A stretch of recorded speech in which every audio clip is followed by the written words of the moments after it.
Reportagem especial Band News FM. Não tem época específica nem mais grave. O ano todo o Brasil enfrenta uma epidemia que são as mortes no trânsito. O país está entre os 5 do mundo que mais matam em ruas, avenidas e rodovias. Esses dados são da Organização Mundial da Saúde, que estima que 1/4 dessas mortes esteja relacionada ao uso de álcool na direção. Tema dessa série especial de reportagens que a gente leva ao ar a partir de hoje. Na primeira reportagem, a negligência dos motoristas brasileiros e como a falta de dados compromete a segurança viária.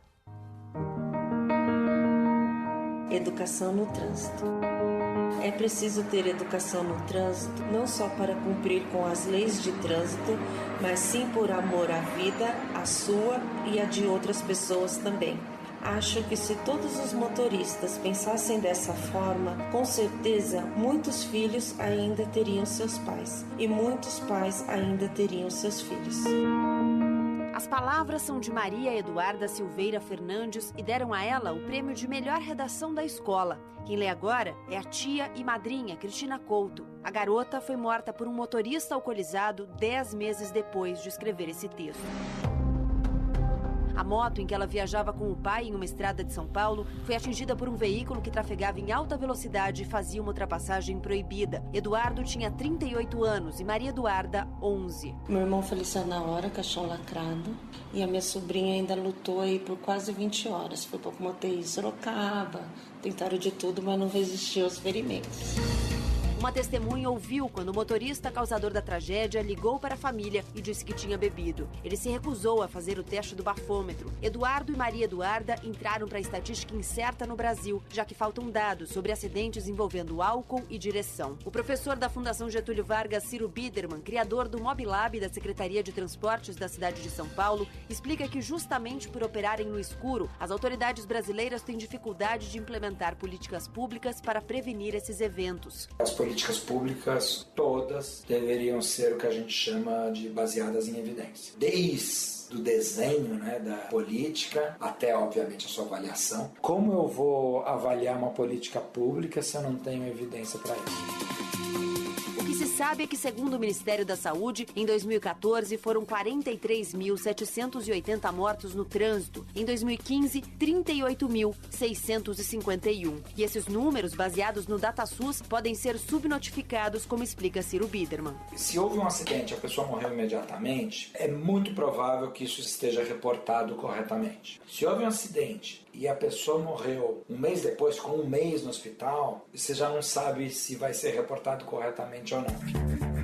Em pesquisa feita pelo Ministério da Saúde em 2016, mais de 7% da população adulta das capitais brasileiras assumiram que bebem e dirigem. Dados de São Paulo, obtidos com exclusividade pela Band News FM por meio da Lei de Acesso à Informação, dão a dimensão do problema. Entre janeiro de 2016 e outubro de 2017, o Estado registrou 16.134 boletins de ocorrência envolvendo motoristas embriagados, colisões, choques, atropelamentos, entre outros eventos que tiraram vidas ou as colocaram em risco. Acessar esses dados nacionalmente é inviável, já que falta unificação. Segundo o gerente técnico do Observatório Nacional de Segurança Viária, Renato Campestrini, uma resolução do CONTRAN, Conselho Nacional de Trânsito, estabelece o Registro Nacional de Acidentes de Trânsito e prevê os dados mínimos que um boletim de ocorrência deve ter, mas a medida nunca foi regulamentada. Quando você tem os dados mínimos que tem que constar no boletim de ocorrência, você consegue fazer todo mundo conversar praticamente a mesma língua, E obter dados é importante para você atacar os fatores de risco. O motorista que matou Eduardo e Maria Eduarda já foi julgado por homicídio culposo, quando não há intenção de matar, e condenado a 4 anos em regime aberto e suspensão da habilitação por 1 ano. Cristina e a família não vão recorrer, mas ela vai seguir percorrendo o país, lendo a redação que Maria Eduarda deixou. Quero terminar com um recado para todos os motoristas. Dirija com cuidado, amigo, pois sua família o espera vir. Amanhã, na segunda reportagem da série, como funciona a legislação brasileira sobre álcool e direção. De São Paulo, Gabriela Maier, Band News FM. Em 20 minutos, tudo pode mudar.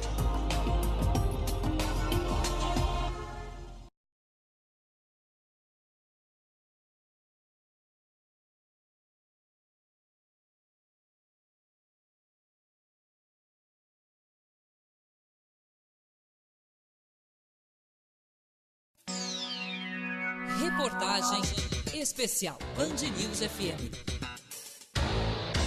Na segunda reportagem da série especial que a Band News FM leva ao ar nessa semana, sobre bebida e direção, a legislação brasileira e os debates sobre ela. As leis de trânsito do país são consideradas satisfatórias para garantir a segurança viária pelos especialistas, mas para as famílias das vítimas, as punições são brandas demais para motoristas que usam o carro como uma arma. É um vício de linguagem chamar de acidente e descompromete tanto o assassino como a própria sociedade, como o próprio judiciário, de penalizar quem mata, mutila, fere. Para Nilton Gurman é muito claro, o que aconteceu na madrugada de 23 de julho de 2011 não foi acidente. A morte do sobrinho Vitor Gurman foi manchete em todo o país. O jovem voltava para casa a pé em São Paulo quando a Range Rover, dirigida pela nutricionista Gabriela Guerreiro, que conduzia alcoolizada e em alta velocidade, subiu a calçada e o atropelou. Nilton é uma das vozes mais atuantes do movimento Não Foi Acidente, que promove debates e tenta fazer mudanças na lei brasileira de trânsito. Foi a forma que eu encontrei de lidar assim, com uma revolta muito grande, que é a injustiça de você perder um querido de 23 anos. 6 anos após atropelar Vitor, a motorista, que responde em liberdade, conseguiu na justiça o direito de não ir a júri popular, depois de recurso aceito para mudar a acusação inicial de homicídio doloso quando há a intenção de matar para culposo, quando não há. A família de Vitor Gurman decidiu recorrer em Brasília. O debate sobre o dolo é recorrente nos casos de mortes causadas por motoristas que beberam antes de dirigir. Um projeto que espera há 5 anos no Congresso propõe um endurecimento nas punições, como explica o advogado Maurício Januzzi, presidente da Comissão de Sistema Viário da OAB de São Paulo. Nós da OAB, junto com a ONG Não Foi Acidente, tentamos redigir de uma forma que não haja uma discussão se é dolo eventual ou se é culpa. Esta conduta é uma conduta culposa na modalidade de culpa gravíssima, que é uma modalidade mais intensa da culpa, e que prevê uma pena, hoje é de 2 a 4 anos, para de 5 a 8 anos. Para o especialista, há também um problema nas penas convertidas em serviços prestados, que deveriam estimular a reflexão para evitar reincidências. Estas prestações de serviço à comunidade deveriam ser feitas obrigatoriamente, isso já está na lei, que foi alterada em 2013, que essa prestação de serviço à comunidade seja prestada em órgãos destinados à segurança viária e ao socorro de vítimas de acidentes de trânsito, mas não acontece efetivamente. A deputada federal Cristiane Aredi chegou à Câmara tendo a segurança viária como bandeira e defende mais rigor na liberação de motoristas. No trânsito nós não temos direitos, nós temos deveres, porque é uma concessão. O Estado te deu uma concessão de uma habilitação. Quando alguém insiste em beber e dirigir, está rompendo com aquela concessão que foi dada a ele. É uma quebra de contrato. Ela é mãe de Gilmar Aredi, morto em 2009 aos 26 anos, junto com o amigo Carlos Murilo de Almeida, de 20, pelo ex-deputado paranaense Luiz Fernando Ribas Carli Filho. O então parlamentar vai a júri popular em fevereiro de 2018 pela morte dos jovens. A lei brasileira prevê tolerância zero à combinação de álcool e direção. No teste do bafômetro funciona assim. Motoristas que registram no aparelho entre 0,05 e 0,30 mg de álcool por litro de ar exalado cometem infração de trânsito e são multados em R$ 2.934,70. Tem habilitação suspensa por 1 ano. A partir de 0,30, na prática 0,34, há o enquadramento por crime de trânsito e uma possível detenção por 6 meses a 3 anos. A tolerância de 0,04 é a margem de erro dos aparelhos de medição. Hoje, quem se recusa a fazer o teste em fiscalizações recebe a mesma sanção administrativa de quem comete infração, multa e suspensão da carta. Só em São Paulo, segundo o Detran, foram 21.872 autuações por dirigir sob influência de álcool ou se negar a realizar o teste neste ano. Histórias que poderiam ter terminado como a de Vitor Gurman. Você não mata só a vítima, você termina com a família. E todo aniversário, que seria a data do aniversário do Vitor, da morte do Vitor, aniversário de qualquer pessoa da família, as datas, Ano Novo, Natal, o Vitor vem pela ausência. Amanhã, no 3º capítulo da série especial, como é a fiscalização da lei seca no Brasil e de que forma ela pode ajudar a reduzir as mortes no trânsito. De São Paulo, Gabriela Maier, Band News FM. Em 20 minutos, tudo pode mudar.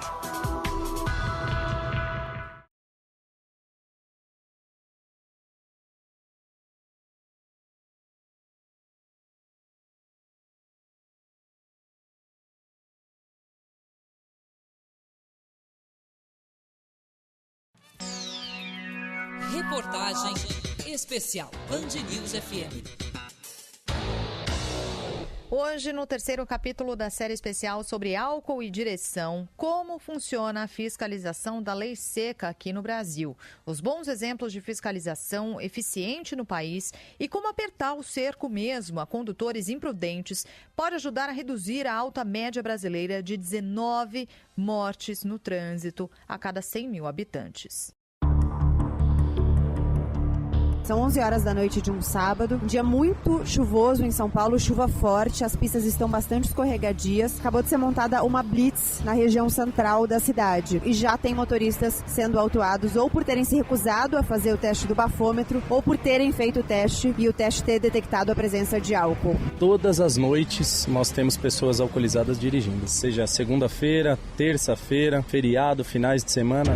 Fernanda Roberta Lopes Campos tinha acabado de fazer 18 anos quando virou mais uma vítima do encontro de álcool e direção. Ela pegou carona nesse rapaz, era só um conhecido, ele bebeu e na volta correu muito, perdeu o controle do carro e bateu no poste. Na tentativa de prevenir mais mortes evitáveis, a capital paulista aumentou a fiscalização. Até outubro deste ano, testou 130.313 condutores para o uso de álcool, 28% mais que no mesmo período de 2016. A Polícia Militar realiza diariamente a Operação Direção Segura, que também pode ser integrada, como explica o Tenente Ivan, comandante da Blitz, acompanhada pela Band News FM. A Operação Direção Segura é integrada à participação de outros órgãos, como a Polícia Civil, a Polícia Técnico-Científica e o Detran.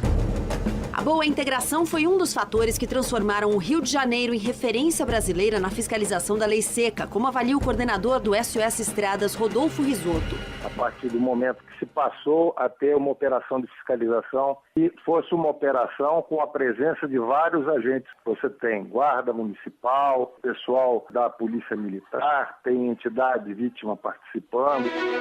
O Estado faz cerca de 45 blitz por semana e os números sugerem uma mudança de comportamento. Em 8 anos, houve uma redução de 43% no índice de motoristas flagrados com sinais de embriaguez. Mas o cenário brasileiro não acompanha. Segundo a Polícia Rodoviária Federal, só em 2017 foram autuados 32.398 condutores nas estradas do país, onde o flagrante de motoristas alcoolizados é menor do que dentro das cidades. Desses, 5.122 foram presos por estarem embriagados, crescimento de 11% em relação a 2016. Para o coordenador executivo da iniciativa Bloomberg para a Segurança Global no Trânsito em São Paulo, Pedro de Paula, para ser mais eficiente, a fiscalização também precisa ser sistemática. O ideal, segundo o especialista, seria que todas as viaturas tivessem um bafômetro e os motoristas fossem testados para o uso de álcool aleatoriamente. Isso funciona muito bem porque isso traz aquilo que a gente chama de prevenção geral. A gente, sabendo que pode ser testado a qualquer momento, a gente passa a se comportar levando isso em consideração. Beber e dirigir não tem data nem hora no Brasil. Roberto Marconi foi atropelado durante o dia há uma semana de completar 58 anos por um taxista embriagado na Praia do Recreio, zona oeste do Rio. O irmão, Raimundo Lopes, diz que ele não teve chance. O impacto jogou ele, subiu mais alto do que os coqueiros que estavam. Falar dele, para mim, é uma coisa que dói muito no meu coração, porque o trânsito mata, o carro mata. A prevenção tem que ser o dia a dia. Os mortos no trânsito brasileiro são, na maioria, 83% homens, segundo o Infociga ligado ao governo paulista. 21% são jovens, com idade entre 18 e 29 anos, mas a imprudência não tem perfil. Entre os motoristas que estão sendo multados agora numa blitz de madrugada em São Paulo, há muitos grupos de jovens, mas há também casais de idosos, há motoristas que estão sozinhos no carro, homens, mulheres. Simone Lopes, mãe da jovem Fernanda, do início dessa reportagem, diz que ela mesma também fiscaliza. Às vezes vira a chata da festa, mas não se cala quando vê um amigo pegando o carro depois de beber. Eu dou um abraço bem forte, às vezes acabo até me emocionando, porque eu lembro da minha filha, e falo que espero que não seja o último abraço que eu esteja dando nele. No quarto capítulo da série especial, os efeitos do álcool no corpo e os custos da imprudência dos motoristas para a saúde pública brasileira. De São Paulo, Gabriela Maier, Band News FM. Em 20 minutos, tudo pode mudar.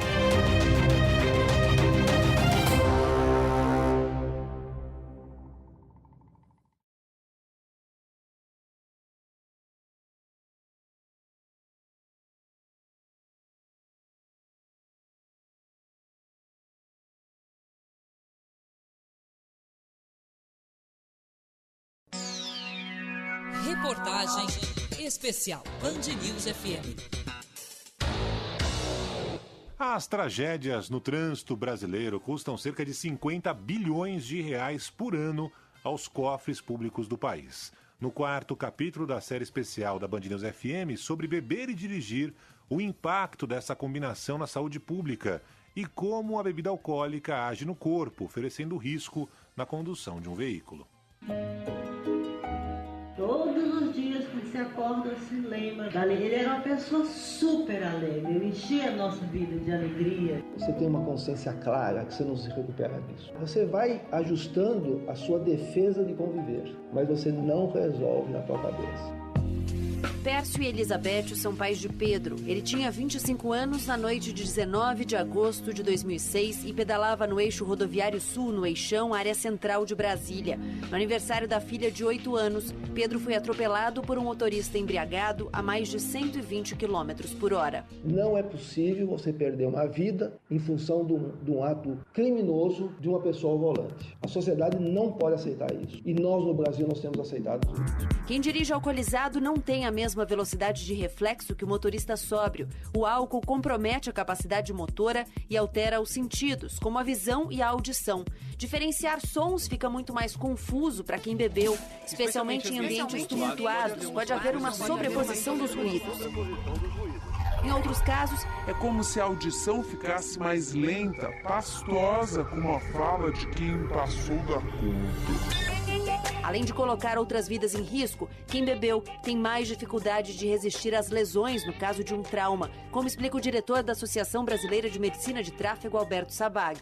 O álcool, ele dilata os vasos sanguíneos. Os vasos dilatados, se você tiver um ferimento, um corte, um trauma interno ou externo, vai sangrar muito mais.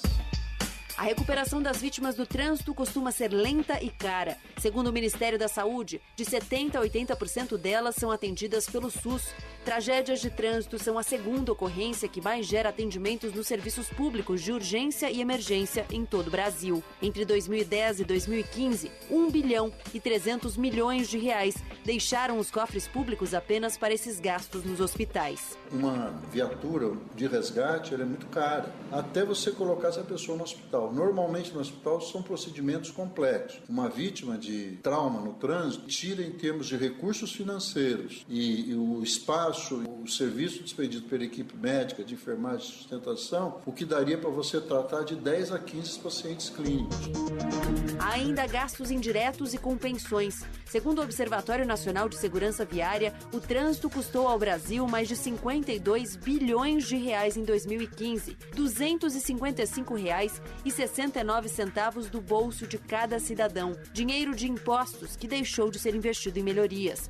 Os gastos são potencializados pela gravidade das colisões, já que beber e dirigir não resulta só em alterações físicas para o condutor, mas em mudanças de comportamento, segundo o especialista em medicina de tráfego Alberto Sabag. O álcool é um depressor, ele deprime tudo que existe no sistema nervoso central. A primeira coisa que ele começa a deprimir é a censura, o senso crítico. É por isso que na fase inicial até estimula esse tipo de direção competitiva.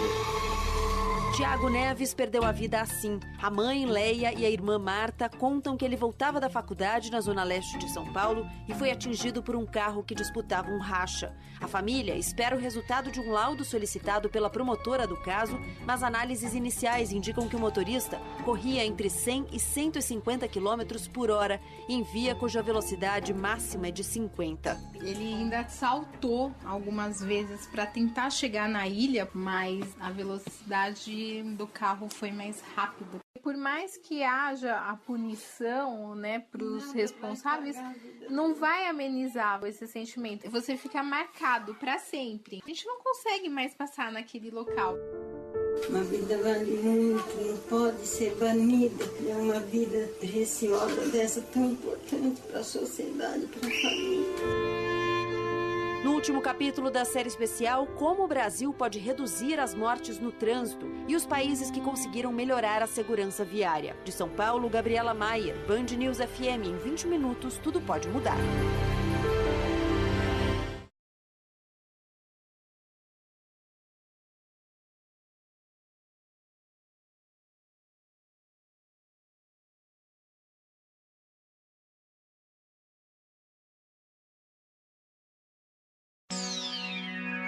Reportagem especial Band News FM.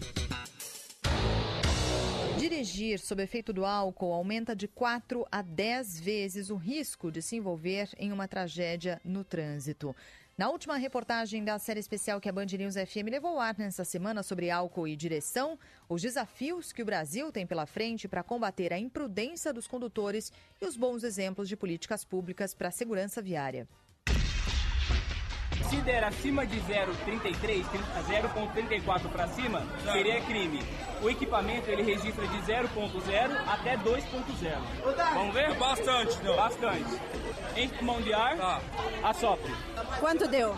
Deu 1,58. Se você fosse abordado conduzindo um veículo, além do sério risco na condução para o senhor e para os demais condutores, o senhor seria autuado, conduzido ao DP e você só seria liberado se pagasse fiança. A abordagem tem o objetivo de educar e é feita pela Polícia Militar de São Paulo desde setembro.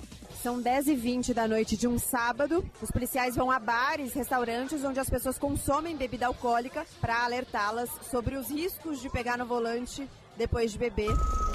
Apostar na educação dos motoristas também foi um investimento de Fortaleza, considerada bom exemplo brasileiro de aumento da segurança viária. Segundo Dante Rosado, coordenador da iniciativa Bloomberg para a Segurança Global no Trânsito na capital cearense, a cidade atuou em 4 eixos: melhorar a coleta de dados, aprimorar o desenho urbano para proteger os mais vulneráveis, como pedestres e ciclistas, aumentar a fiscalização e fazer uma comunicação eficiente na forma de campanhas. Educar a população sobre a consciência de respeitar as leis de trânsito. Então, a partir da orientação dos dados, a gente direciona as demais ações. Tatiana Molo transformou o luto em ativismo depois de perder a filha, Lívia, de 5 anos, atropelada por uma motorista alcoolizada. A Bárbara, mais velha, foi parar do outro lado do guarda-reio. Ela quebrou a perna direita. A Lívia ficou prensada no guarda-reio. E eu, na hora do choque, fui levantada para cima.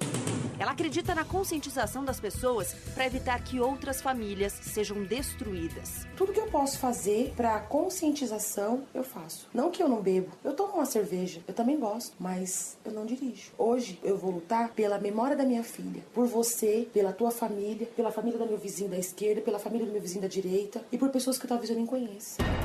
A Organização Mundial da Saúde aponta 4 fatores de risco principais no trânsito que devem ser atacados nas políticas públicas: a velocidade, o uso de álcool por condutores, não usar cinto de segurança ou cadeirinha para as crianças e não usar capacete no caso dos motociclistas. A Espanha, de olho neles, conseguiu reduzir as mortes no trânsito em 60% em uma década. Lá, são 1.600 mortes por ano, 3 para cada 100 mil habitantes, contra mais de 38 mil no Brasil, 19 para cada 100 mil habitantes. Segundo o coordenador da iniciativa Bloomberg em São Paulo, Pedro de Paula, o país europeu fez o básico. A Espanha seguiu o modelo. Eles faziam 4 campanhas anuais. A cada 3 meses tinha um novo fator de risco sendo atacado com força na TV. Campanhas nacionais em horário nobre, etc.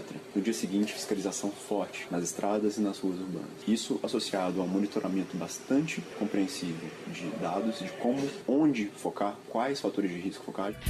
O Brasil tem muito trabalho pela frente. Apostar na fiscalização e na comunicação pode ser um começo. Você consegue fiscalizar de forma adequada, de forma democrática, se você comunicar adequadamente do que é permitido, do que é proibido e aquilo que faz bem ou mal.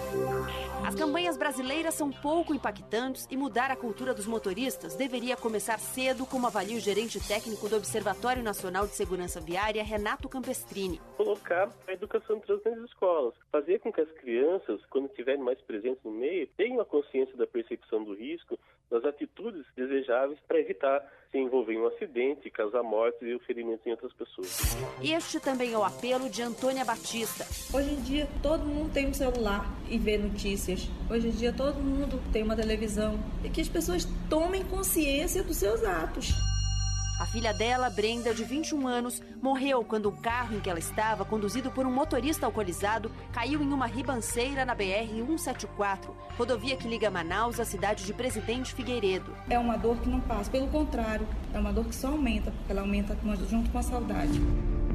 O fim dessa série especial de reportagens é uma volta ao início dela, com o texto escrito por Maria Eduarda, morta aos 11 anos por um motorista alcoolizado, 10 meses depois de deixar essa mensagem.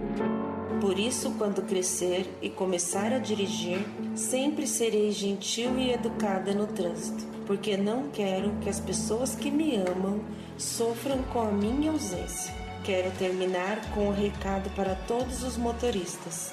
Dirija com cuidado, amigo, pois sua família o espera vivo. De São Paulo, Gabriela Maier, Band News FM. Em 20 minutos, tudo pode mudar.